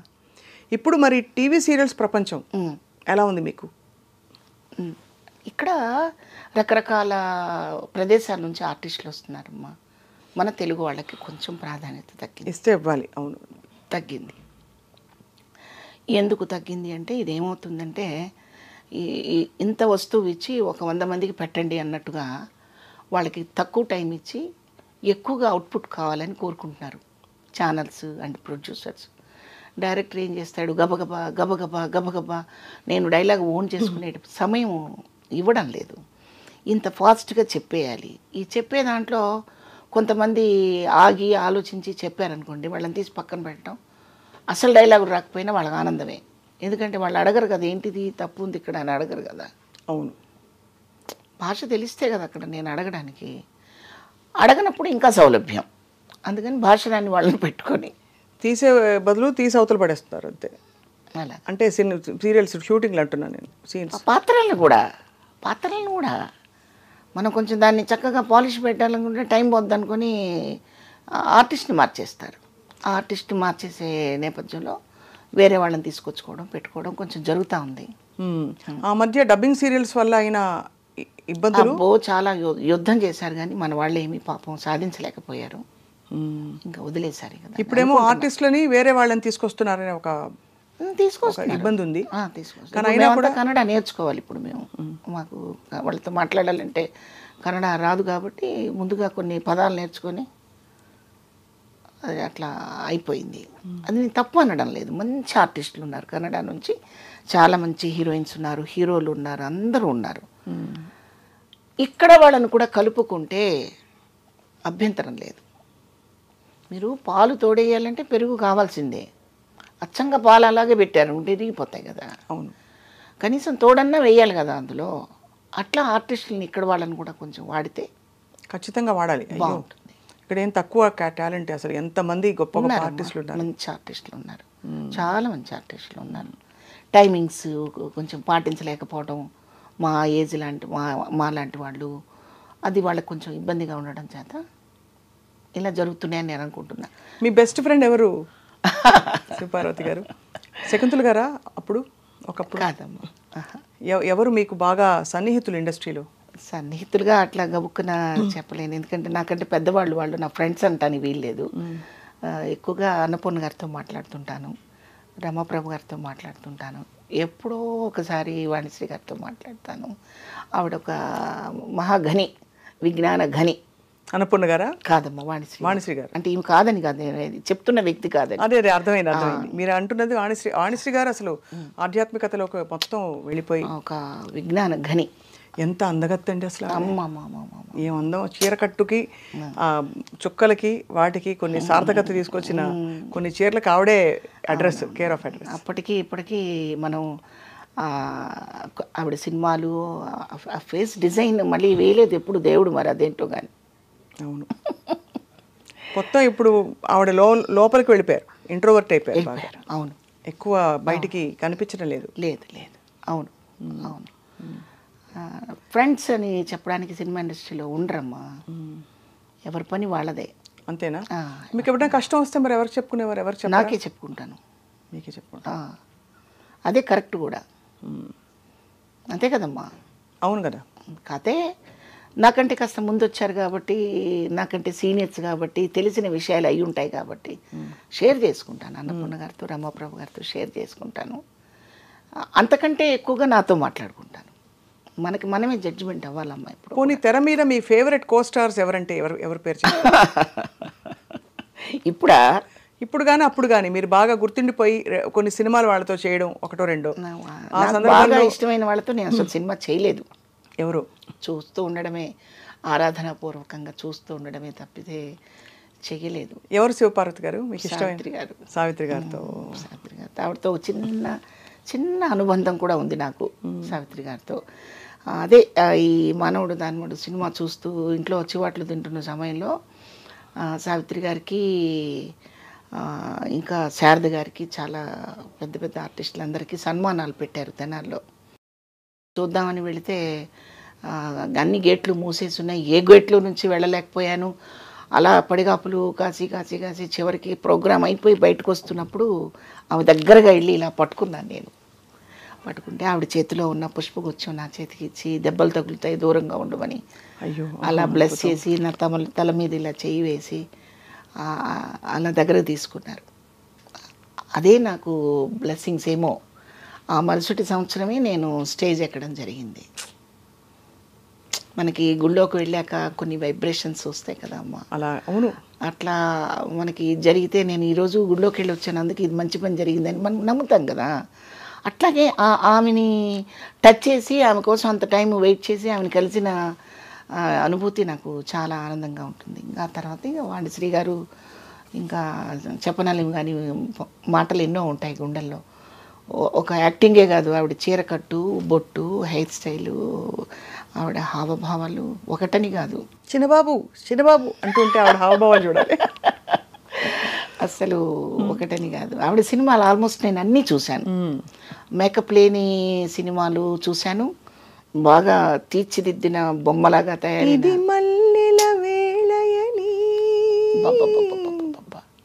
అదే కదా. ఏమండి స్వప్న అమ్మ, మీరు ఆ పాట మళ్ళీ చూస్తే ఒక ప్రొఫైల్లో ఉంటుంది షాట్. ఆ పెదవి అవును, ఇలా ఆ కదపడం కూడా ఎంత అందంగా. ఒక ముగ్ధ అంటారు చూడండి. చిన్న పిల్ల, ప్రపంచం తెలియని అమ్మాయి ఎలా ఉందో అలా ఉంటుంది ఆ షాట్లో ఆవిడ. అంటే ఆ ఏజ్ కూడా అదేననుకోండి ఆవిడది. ఇట్లా ఈ పాత్ర ఆ పాత్ర అని కాదండి, ఏ పాత్ర అయినా అవలీలగా చేయగలిగిన పరిస్థితి ఉంది ఆమెకి. మనం సావిత్రి గారు చాలా గొప్పగా గుండెల్లో పెట్టుకున్నాము. ఆ సావిత్రి గారిని కూడా దూకేశారు ఆవిడ. వాణిశ్రీ గారు కదా అమ్మా. వాణిశ్రీ గారు వేసినంత వెరైటీ ఆఫ్ క్యారెక్టర్స్ అసలు వండర్ఫుల్ అనమాట. అసలు ఆవిడ ఐ మేకప్ కానివ్వండి, ఐబ్రోస్ కానివ్వండి, ఆవిడ ప్రజెంట్ చేసే విధానం కానివ్వండి, చాలా ఎక్సలెంట్గా ఉంటాయి. మరి ఆవిడ చీర కట్టు మీకు ఇష్టం కాబట్టి మీ చీరలు, మీ కాస్ట్యూమ్స్ మీరే కొనుక్కుంటారా? సీరియల్స్, సినిమాలు వాళ్ళు ఇస్తారా? సినిమాకి వాళ్ళే కొంటారమ్మా. టీవీకి వచ్చేసరికి అవి ఇవి కలగబులగంగా వాడకపోతే ఈ ప్రయాణం నడవదు. ఇక చీర కట్టంటే ఆవిడలాగా కట్టడం ఆవిడకే చేత అవుతుంది, ఇంకెవరు కట్టలేరు. మనం చూస్తూ ఉండడమే, చెయ్యలేము. బట్టల పిచ్చి ఉందా మీకు? నగల పిచ్చి, బట్టల పిచ్చి ఉంది. అది అందరికీ ఉంటుంది. ప్రతి మనకి పిచ్చి ఉన్నా లేకపోయినా మనకి పిచ్చి పెట్టేలా చేస్తారు మన ప్రొఫెషన్లో. ఎందుకంటే మీకు ఎప్పుడు ఒక సూట్ కేసు ప్యాక్ అయ్యి రెడీగా ఉండాలి నాకు తెలిసి, అంతేనా? ఒక 4-5 చీరలు, బ్లౌజులు, మ్యాచింగ్ జ్యువెలరీ. 4-5 ఏంటమ్మా, 50 పెట్టుకోవాల్సి వస్తుంది ఇప్పుడు. అవునా? ఫుల్ బిజీ అయితే. ఎన్ని రోజులు పనిచేస్తారు శివపార్వతి గారు పర్ మంత్ ఇప్పుడు? సీరియల్కి అయితే ఒక 10 రోజులు, 12 రోజులు, నెలలో అలా పెట్టుకుని 50-60 చీరలతో రెడీగా ఉంటారు ఎప్పుడు మీరు? ఎప్పుడు పిలుపు వస్తుంది, కాల్ షీట్ రెడీ రండి? వాళ్ళు కొన్ని కొంటారు, అవి కొన్ని నచ్చవు మనకి, క్యారెక్టర్కి నప్పవు. అప్పుడు మనం కొన్ని చొరవ చేసుకొని కట్టడము, కొనుక్కోవడము, ఇవన్నీ చేయాలి. లేకపోతే ముందుకు వెళ్ళదు సీరియల్. అంతే కదా. ఇంత బిజీలో ఉండి వంట వచ్చా మీకు? బాగా అంటే మళ్ళీ నా వంట నేను పొగుడుకోకూడదు. ఓకే, నేను వంట చేసుకుంటాను చక్కగా, అలాగే గడుస్తుంది. వంట మనిషి మీదే డిపెండ్ అవ్వాలని ఏం లేదు తల్లి. ఏం చేస్తారు ఆరోగ్యం కాపాడుకోవడానికి? ఎప్పుడు ప్రత్యేకంగా ఏమి చేయనమ్మా. ఆకలి అయితేనే తింటాను, అట్లేం లేదు. ఆకలి అయితేనే తింటాను, ఆకలి కాకపోతే తిన్నాం, అదే, ఇంకేం చేయను నేను. శుభం, అది చాలా గొప్ప పెద్ద పూర్వం చెప్పే. ఆకలి కాకపోతే 8 అయింది కాబట్టి ఇడ్లీ తినాలి, 1 గంట అయింది కాబట్టి భోజనం చేయాలి, మళ్ళీ సాయంత్రం 7 అయింది కాబట్టి భోజనం చేయాలి, అట్లా ఏం లేదు. ఆకలి అవ్వకపోతే స్టాప్, ఆకలి అయింది తింటారు అంతే. అంతేగాని సౌందర్య సాధనాలు, ఆరోగ్య సూత్రాలు అంత లేదు. కానీ ఎప్పుడూ సహజంగా కళకళలాడుతూ అలా అంత నిండైన బొట్టు పెట్టుకుని చక్కగా ఉంటారు. ఎప్పుడైనా గెటప్ మార్చారా మీరు? చండీ రాణి ఆ టైప్లో ఆ రోజుల్లోనా? మార్చాం కదమ్మా. ఇప్పుడు సినిమాలోనే మీకు పాండురంగడికి వచ్చేసరికి చాలా సాఫ్ట్గా ఉంటుంది, సీమసింహం వచ్చేసరికి దానికి కాంట్రాస్ట్గా ఉంటుంది. కొంచెం చిన్న చిన్న మార్పులు చేసుకోకపోతే క్యారెక్టర్ సక్సెస్ అవుతుంది కదమ్మా. కట్టుబొట్టు ఖచ్చితంగా మారాల్సిందే, లేకపోతే మళ్ళీ బాగుంటుంది. చాలా గొప్ప ప్రయాణం ఇది. అన్నిటికంటే ఎక్కువ మీరు జీవితం కూడా ప్రయాణం అలా చూశారు. ఒకవైపు మీ సినిమాలు అవన్నీ సీరియల్స్ నడుస్తుంటే ఇంకోవైపు జీవితంలో కూడా చాలా విషయాలు ఒక యూనివర్సిటీ నేను చూసింది చాలా చిన్న తల్లి, చాలా చిన్నది. ఇది అనంతం, ఎవరికి అంతుపట్టని విషయం ఇది. ఎవరికి వాళ్ళు నేను చాలా తెలుసుకున్నాను, చాలా నడిచి వచ్చాను అనుకుంటారు. ఏమీ లేదు, ఇదే మొదటి మెట్టేమో, ఇంకా తెలుసుకోవాల్సిన ఎన్ని ఉన్నాయో. ఇప్పుడు నెక్స్ట్ అయితే ఫుల్ బిజీ అయితే సీరియల్స్కి వాటికి ఏమో తెలీదు. ఇప్పుడు ఇలా అనుకున్నాం, రేపు ఎలా ఉంటుందో తెలీదు. తప్పకుండా మీరు ఎప్పుడూ అలా నిండుగా కళకళలాడుతూ కొత్త కొత్త క్యారెక్టర్స్తో మా అందరినీ పలకరిస్తూ ఉండాలని మా కోరిక శివపార్వతి గారు. తప్పకుండా. ఇంత ఇండస్ట్రీ జీవితం చూశారు మీరు శివపార్వతి గారు. ముఖ్యంగా సినిమా ఇండస్ట్రీలో చాలా అకృత్యాలు జరుగుతున్నాయని చెప్పి హేమా కమిటీ రిపోర్ట్ మొన్న ఇబ్బందులు, ఆడపిల్లలకు అన్యాయం జరుగుతుంది, ఇబ్బందులు ఉన్నాయని చెప్పి ఆవిడ ఒక తెలుసు కదా మీకు, హేమా కమిటీ మలయాళ చిత్ర పరిశ్రమలో. అలా కాకుండా ఇండస్ట్రీలో అండ్ అలాగే సమాజంలో కూడా అమ్మాయిలు నిలదొక్కుకోవడానికి ఇప్పుడిప్పుడు కొంచెం స్వాతంత్రం వస్తుంది. కానీ ఎక్కడ వస్తుంది అంటే ఎక్కడో ఒక 20 మందిలో ఇద్దరు వచ్చి గొంతెత్తి ప్రశ్నించగలుగుతున్నారు కానీ ప్రశ్నకి జవాబు దొరకటం లేదు. స్కూళ్ళల్లో జరిగేవి జరిగిపోతూ ఉన్నాయి. పసిపిల్లలని కూడా చూడకుండా దారుణాలు ఎన్ని జరిగిపోతున్నాయమ్మా. ఆ కాసేపు వేడివేడిగా మాట్లాడుకోవటం, ఛానల్స్లో వచ్చి గుండెలు పగలుకోవటం, మళ్ళీ మామూలుగా అయిపోతున్నారు. ఎందుకు ఇంత దారుణంగా తయారైందంటారు? దారుణంగా అయిపోవటానికి కేవలం చదువు అనేది డబ్బు కోసం చదువుకుంటున్నారు.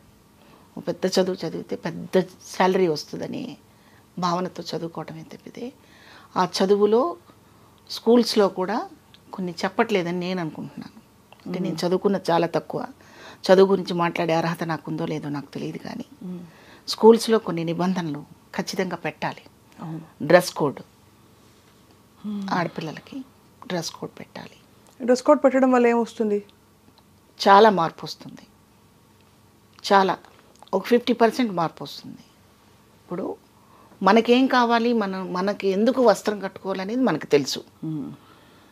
ఆ వస్త్రంలో నుంచి మళ్ళీ ప్రదర్శనలు చేసే పరిస్థితిలో వస్త్రాలు ఉంటే నేను చూడకూడదు, నేను కామెంట్ చేయకూడదు అనడానికి మీకేం అర్హత ఉంది? అంటే ఆడపిల్లలే డ్రెస్ కోడ్ సరిగ్గా వేసుకోవాలంటారు. వేసుకోవాలి. కానీ అలా జరగని పరిస్థితుల్లో కూడా ఫుల్గా నిండుగా కప్పుకుని ఉన్న పరిస్థితుల్లో కూడా అకృత్యాలు జరుగుతున్నాయి కదా శివపార్వతి గారు. అకృత్యాలకు కారణం జ్ఞానం లేకపోవటం, చదువు లేకపోవటం, ఆ చదువులో సరైన నిబంధనలు లేకపోవటం. ఇప్పుడు కొన్ని తెలుసుకోవడానికి కూడా ప్రయత్నం చేయరు. నాకు ఇట్లాంటి సందర్భంలో నాకు గుర్తుకొచ్చేది ఏంటంటే కరుణశ్రీ గారి ఉషశ్రీ పద్యాన్ని మీరు ఒకసారి గుర్తు చేసుకోండి. ఉషశ్రీ గారిదే కదా. నేను ఒక పూల మొక్కక్కడ నిలిచి చివాలున్న కొమ్మ వంచి గోరానేడనంతని నా ఆయువు తీతు అని ఘంటసాల గారు పాడిన పద్యాలు మీరు ఒకసారి గుర్తు చేసుకోండి. ఇవి వాళ్ళు రాశారు, ఘంటసాల గారు పాడారు. మనకు చక్కగా ఒక అద్భుతమైన బంగారు గనిలాగా మనకు ఎలాగూ ఆ సంపద ఉంది. కానీ ఆ సంపదని అప్పుడప్పుడు మనం మెళ్ళ వేసుకున్న హారంలాగా వాటిని కూడా బయటికి తీసి చదవాలి, వినాలి. ఓ పక్కన గంగాధర శాస్త్రి గారు మీరు భగవద్గీతని చదవండి వినండి అని, ఓ పక్క చాగంటి గారు, ఒక పక్క గరికపాటి గారు, ఇలాంటి ప్రవక్తలు ఎంతోమంది బయటకు వచ్చి వాళ్ళ ప్రవచనాల ద్వారా ప్రజల్ని చైతన్యం చేయడానికి ప్రయత్నిస్తున్నప్పటికీ కూడా అది ఆపేసి వేరేది చూసుకునే దౌర్భాగ్య స్థితిలో మనం ఉన్నాం. పిల్లల్ని మంచి విషయాలు చూడనివ్వట్లేదు, మంచి విషయాలు విననివ్వడం లేదు. ఈ వెస్ట్రన్ మ్యూజిక్, వెస్ట్రన్ కల్చర్ మీద మనం అలవాటు చేసేసినప్పుడు అట్రాక్షన్, ఒక మ్యాగ్నెట్ లాంటి అట్రాక్షన్కి గురైపోతున్నారే తప్పితే మనిషికి సంబంధాలకి బంధాలకి ఉన్న విలువని తెలుసుకోలేకపోతున్నారు. అక్కడ కేవలం అవసరమే కనపడుతుంది. ఈ అవసరాలతోనే వచ్చే ప్రమాదాలు ఇవి. కానీ మీరు అన్నది రైటే, 100% రైటే. ఆ మార్పు మనకి చాలా సంస్కారవంతమైన కళారంగంలో కూడా చాలా ఉంది, అవసరం ఉంది. అంటే కళారంగంలో పురుషులు స్త్రీలను వేధించట్లేదా? కళారంగంలో ఆడపిల్లల్ని చులకం చేయట్లేదా? వాళ్ళ నేచర్ అమ్మా అది. ఈ మాటలు మనకి అన్ని చోట్ల వర్తిస్తాయి, అన్ని చోట్ల ఉంటాయి. కానీ ముఖ్యంగా కళాకారులకి సున్నితత్వం, మనకి పద్యాలు, పురాణాలు, ఇతిహాసాలు అన్ని తెలిసి ఉండాలని అనుకునే చోట కూడా మనకి ఇటువంటి పరిస్థితులే దర్శనమిస్తున్నాయి. దాని మూల కారణం, దానికి పరిష్కారం ఏంటి? ఫ్యామిలీలో కొన్ని పాత్రలు ఉంటాయి. అసలు ఇవాళ ఫ్యామిలీలో అన్ని పాత్రలు ఉంటున్నాయా? ఉండట్లేదు. ఎందుకు? అందరూ లోన్లీగా బతకడానికి ఇష్టపడుతున్నారు. ఉండడానికి పెద్ద పెద్ద భవంతులు ఉంటాయి, అందులో ఇద్దరే ఉంటారు, టీవీ పెట్టుకుంటారు, లేదా ఫోన్ చూసుకుంటుంటారు. పిల్లాడు ఏడిస్తే చనుబాలు ఇచ్చే రోజు, పిల్లాడు ఏడిస్తే లేదా చనుబాలు ఇవ్వడానికి కుదరక ఒక పాలపీక పెట్టే రోజు పోయి సెల్ ఫోన్ చేతికి ఇచ్చే పరిస్థితి వచ్చినప్పుడు వాడు మన మాట ఎందుకు వింటాడు? పుట్టిన దగ్గర నుంచి నువ్వు పొల్యూట్ చేస్తున్నావు పిల్లల్ని. వాడికి ఊహొచ్చాక, వాడికి అడుగులు వేయడం వచ్చాక వెస్ట్రన్ మ్యూజిక్ వినిపిస్తున్నావు. మరి వాడు ఆ వెస్ట్రన్ కల్చర్లో వెళ్ళిపోతాడంటే ఏం చేసినా తప్పు లేదు అక్కడ. మనకి అలా కాదు కదమ్మా. మన ఇండియాలో అలా ఉందా చెప్పండి, మీరు చెప్పండి. ఈ జీవన స్టైల్ మారినప్పుడు ఏం చేసినా తప్పు కాదనే పరిస్థితిలో మగపిల్లలు ఉంటున్నారు. నువ్వు మంచివాడివి కాకపోతే నీ ప్రాణం తీస్తారా అనే తండ్రి లేడు, నీ ప్రవర్తన కరెక్ట్గా లేకపోతే నీకు అన్నం పెట్టను రా అని తల్లి లేదు. అవునా కాదా చెప్పండి? అంత పట్టించుకోవట్లేదు, అంత చూడ. నిన్న నేనేదో షాపింగ్కి వెళ్ళానమ్మా, ఏదో కొనడానికి షాపింగ్కి వెళ్ళాను నిన్న సాయంత్రం. మొత్తం షాప్ అంతా తిరిగారు. 5 years బాబమ్మ వెళ్ళిపోతున్నాడు బయటికి. వాడు ఏడ్ చేస్తున్నాడు. ఇంత షాప్ తిరిగారు ఏంటండి, మీకు డ్రెస్ దొరకలేదా, వెళ్ళిపోతున్నారు ఏంటి, వాడు ఎందుకు ఏడుస్తున్నాడంటే వాడికి నచ్చదండి, వాడికి నచ్చదు. 5 సంవత్సరాల పిల్లాడికి ఏంటమ్మా నచ్చదు? అదే కదా చెప్పండి. వాడికి నచ్చదండి, ఇంకో షాప్కి వెళ్దాం అన్నాడు, అందుకని ఇంకో షాప్కి తీసుకెళ్తున్నారు వాళ్ళు. నేనన్నాను, మీరు కొన్నది ఇవ్వడం నేర్పండి, వేసుకోవడం నేర్పండి అమ్మా. వాడికి ఏం తెలుస్తుంది 5 సంవత్సరాల పిల్లాడికి అంటే? లేదండి, రేపు బర్త్డే వాడిది, రేపు వేసుకోవడం చెప్తుంది తల్లి. అది గొప్పగా ఫీల్ అవుతున్నారు. అంటే అంత ఇండిపెండెన్స్ ఇవ్వడం. అది అలా చేయకండి. చాలా వరకు మార్పు వస్తుంది. కానీ మంచి చెడు చెప్పవలసిన బాధ్యత తల్లిదండ్రులదే. షార్ట్ కట్ మెథడ్స్ వెతుక్కుని ఇప్పటికి వాడు ఏడు పాపితే చాలు అని అప్పటికప్పుడు ఏదో వెతుక్కుంటే, షార్ట్ కట్ మెథడ్స్. అది ఏడిస్తే సెల్ ఫోను, ఏడిస్తే టీవీ, ఆ టీవీలో వాడు ఏది ఎంజాయ్ చేస్తున్నారో అది పెడతారు. మరి అప్పుడు వాడు ఎలా నేర్చుకుంటాడు చెప్పండి? ఇంట్లో ఒక వస్తువు పగలగొట్టాడు అనుకోండి, వాడిని బెదిరించాలి, భయపెట్టాలి, తప్పు అని చెప్పాలి. అలా చెప్పకుండా పోతే పోయిందిలే అని ఒకసారి అంటే వాడు ఇంక 4 పగలు కొడతాడు. నేను అనుకుంటున్నానమ్మా ఇలా అని. ఆ నేచర్ని బిల్డప్ చేసుకునేది అక్కడే. అవును. అంటే ఆ అశ్రద్ధ నుంచి ఇలా పిల్లలు ఇలా తయారవుతున్నారు, బాధ్యతారహితంగా, తెలియనితనంతో. తర్వాత వాడు ఏమవుతున్నాడు, వాడి మెంటల్ కండిషన్ సరిగా ఉండట్లేదు, మానసిక రుగ్మతలతోటి పెరుగుతాడు వాడు. ఎప్పుడు సెల్ ఫోను, ఈ పబ్జీలు, ఇంకేమిటో ఉంటాయి ఫోన్లో మొత్తం. ఇవి చూసుకుంటూ వాడి మనసు అమ్మని కూడా దుర్మార్గంగా చూసే పరిస్థితికి వస్తాడు వాడు. అమ్మ దగ్గర అలా ప్రవర్తించలేడు కాబట్టి అమ్మాయిలు వెంట పడతాడు, పసిపిల్లలను కూడా దుర్మార్గంగా చిదిమేస్తాడు. కాబట్టి ఫస్ట్ ఎక్కడ మనకి మూలాలు ఉన్నాయో ఆ మూలాల దగ్గర నుంచి దాన్ని రిపేర్ చేసుకుంటూ రావాలి. కానీ వాడు తప్పు చేశాడని వారికి ఉరిశిక్ష వేసినంత మాత్రాన ఎంతమందిని మనం అలా ఉరిశిక్ష వేస్తాం? నేను అనుకుంటున్నాను. మంచి మాట చెప్పారంటే, ఇది పునాదులు సరివ్వకపోతే చాలా మందికి నచ్చకపోవచ్చు నేను చెప్పే విషయం. నచ్చకపోవచ్చు కాదు, నచ్చదు. ఒక వయసు వచ్చాక అమ్మాయి అమ్మలాగానే ఉండాలమ్మా. అమ్మాయి అయినా అమ్మలాగానే ఉండాలి. అమ్మాయి వాడి ముందు వేరే రకంగా కనిపిస్తుంది అనుకోండి, వాడు క్రమశిక్షణతో పెరగడమ్మా, పెరగడు, ఖచ్చితంగా పెరగడు. వాడి భార్యకి ఏం చెప్తాడు? చెప్పలేడు, ధైర్యం లేదు. అమ్మ అయితే భరిస్తుంది, కానీ ఎంత కష్టమైనా భార్య భరించదు కదమ్మా. అంతే, నిజమే. డైవర్స్ ఇవ్వడానికి 5 నిమిషాలు రెడీగా ఉంటారు. అందుకని మా పిల్లలు భయపడుతున్నారు, వీళ్ళ పిల్లల్ని మందలించడానికి వాళ్ళు భయపడుతున్నారు. స్వేచ్ఛ స్వేచ్ఛ స్వేచ్ఛ. ఈ స్వేచ్ఛ పర్వంలో ఏవేవో జరిగిపోతుంటాయి, ఎన్నో జరిగిపోతుంటాయి. అవి ఎప్పుడో మనం అవి సమసిపోయాక, అల్లరంతా సమసిపోయాక మనం మాట్లాడుకుంటే ఏం ఉపయోగం ఉందమ్మా? వాస్తవం, సంఘటనలు జరిగాక ఎంత చర్చించుకున్నా లాభం లేదు. ఏంటి ఉపయోగం? ఎవరికి వాళ్ళు ఆ కుటుంబాలు బాగా బాగుపడితే పిల్లలు కూడా బాగుపడతారు, వాళ్ళ విలువలు కూడా ఉదయాన్నే లేవగానే నువ్వు దేవుణ్ణి చూడాలి అని చెప్పండి ఇంట్లో. నువ్వు చూడాలి ఖచ్చితంగా. ఏది? పాలు తాగి కాస్త నాకు అన్నం పెట్టు అనే ఏజ్ దగ్గర నుంచి ఎందుకమ్మా పసిబిడ్డల్ని పెట్టుకొని ఇలా దండం పెట్టించేవాళ్ళం చిన్నప్పుడు. నాకు బాగా గుర్తు, గుళ్ళల్లో ఇలా పసిబిడ్డల్ని తీసుకొని ఒళ్ళో కూర్చోబెట్టుకొని రామ్ రామ్ రామ్ అను నాన్న అంటే వాళ్ళ అలా ఎంజాయ్ చేస్తూ ఇట్లిట్ట అంటూ ఆడుకునేవాళ్ళు పిల్లలు. అది అలవాటు అయిపోతుంది. అవును కదా. మరి అది అలవాటు చేయకుండా అసలు ఇంట్లో ఓ పూజ చేసుకోవాలి, దేవుడిని పొద్దున్నే లేచి చక్కగా ఫ్రెష్గా ఆ శుభోదయాన్ని ఎంజాయ్ చేయాలి, దేవుడికి దండం పెట్టుకునే బయటికి వెళ్ళాలి అని చెప్పే కుటుంబాలు చాలా కొద్దిగా కనిపిస్తున్నాయి వాళ్ళ రోజున. చెప్పిన వాళ్ళు శత్రువు అవుతున్నారు. అవును. ఇంకా చెప్తే చాదస్తం అంటారు, ఇంకా చెప్తే తీసుకెళ్ళి ఓల్డేజంలో పడేస్తారు. కాదంటారా? కరెక్ట్గా అన్నారు. మరి అప్పుడు ఇలాంటివి జరుగుతూనే ఉంటాయి. అవును. మనం ఆ తర్వాత అయ్యో అలా జరిగిందండి, పలానా చోట అలా జరిగిందండి, అయ్యో అయ్యో అని మనం ఏదో చాలా ఒడ్డున్న ఉన్న వాళ్ళలాగా మనం మాట్లాడుకుంటూ ఉంటాం. చేయి కాలిపోయిన వాడు బాధపడి పడుతూనే ఉంటాడు. పర్ఫెక్ట్గా చెప్పారండి. ఐ థింక్ ఇది చాలా అవసరమైన విషయం మీరు చెప్పింది. అందరూ ఎవరికి వాళ్ళ పరిస్థితుల్ని ఒక్కసారి పరిశీలించుకోవాలి. మనం ఎలా పెంచుతున్నాం. ఇప్పుడు షాప్కి వెళ్తే రకరకాల డ్రెస్సులు అడుగుతారమ్మా పిల్లలు. మనకంటూ ఒక గిరిగీసి పెట్టాల్సిందే. ఆ బౌండరీస్ లేకపోతే పెట్టాల్సిందే. నేను తప్పు మాట్లాడుతున్నాను అస్సలేదండి. అంటే ఇది రకరకాల మీరు అన్నట్టు పాత పద్ధతులు మళ్ళీ రావాలి. ఆ వస్తేనే కొంచెం కొద్దో గొప్ప అర్థం అవుతుంది. అంటే ఇండిపెండెన్స్ ఇవ్వడం, పిల్లల వ్యక్తిత్వానికి కూడా విలువ ఇవ్వాలి అనే ఒక థియరీ ఇప్పుడు ఉంది. ఆ థియరీలో మనకి దానికి ఏంటంటే దానికి కూడా సరైన ప్రమాణాలు, సరైన బౌండరీస్ ఉండాల్సిన అవసరం ఉంది. ఏది పడితే అది, లేదు అశ్రద్ధ చేసో షార్ట్ కట్స్ వెతుకుంటే మాత్రం ఆ పిల్లలు కూడా అలాగే.